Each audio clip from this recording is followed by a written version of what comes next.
Area of a curve between two abscissa, मतलब curve का area find करना है दो एब्सिसा के बीच का। अब देखिए यहाँ पे ये आपका क्या दिया गया, वाई एक्सिस, ये दिया गया एक्स एक्सिस। अब यहाँ पे ये कर्व है और एब्सिसा मतलब क्या है, वाई का जो वैल्यू होगा। तो देखिए वाई का वैल्यू कितना दिया गया है, वाई इक्वल टू सी।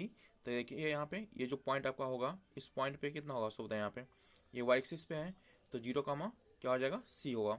और यहाँ पे ये भी वाई एक्सिस पे है तो ये आपका डी दिया गया यहाँ पर, वाई इक्वल टू डी।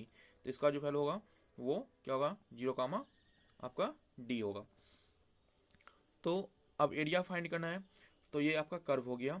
अब यहाँ पे हम एक स्ट्रिप लेंगे यहाँ पे, जिसका ब्रेथ क्या होगा, डी वाई होगा, और लेंथ कितना होगा, एक्स होगा यहाँ पे। ठीक है, तो ये जो स्ट्रिप है वो रेक्टेंगल का फॉर्म में बन रहा है यहाँ पे। तो ये इसका ब्रेथ होगा, ये लेंथ होगा। तो एरिया ऑफ रेक्टेंगल क्या होता है, लेंथ इंटू ब्रेथ।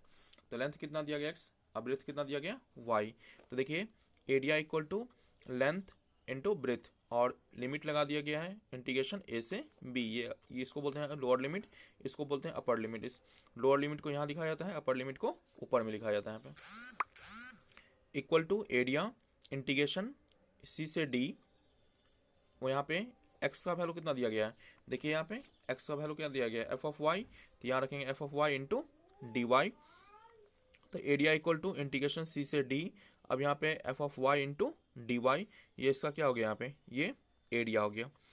फिर इसका सेकेंड कंडीशन देखिए यहाँ पे, if the curve lies to left of y axis. अब कहते हैं यहाँ पे कर्व जो होगा वो लाइज करेगा कहाँ पे, left of the y axis, मतलब वाई एक्सिस के लेफ्ट में लाई करेगा। Then its area is negative, उसका एरिया क्या होगा, निगेटिव होगा। अब देखिए यहाँ पे ये आपका वाई एक्सिस है, ये एक्स एक्सिस। यहाँ पे हम एक कर्व लिए हैं जिसका एब्सिसा का वैल्यू कितना दिया गया यहाँ पे, देखिए यहाँ पे वाई इक्वल टू डी और वाई इक्वल टू कितना दिया गया, सी। ये जो आपका पॉइंट होगा वो पॉइंट कितना आ जाएगा, 0, सी। और ये जो पॉइंट होगा वो होगा 0, डी होगा। और यहाँ इस कर्व पे हम एक स्ट्रिप लेंगे यहाँ पे, ठीक है, तभी हम एरिया फाइंड कर सकते हैं। तो जिसका ब्रेथ होगा डी वाई और इसका लेंथ क्या होगा, एक्स।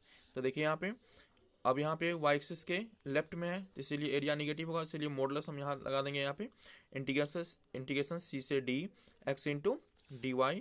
तो area equal to modulus integration c से डी, एक्स का वैल्यू कितना दिया गया है, एफ ऑफ वाई।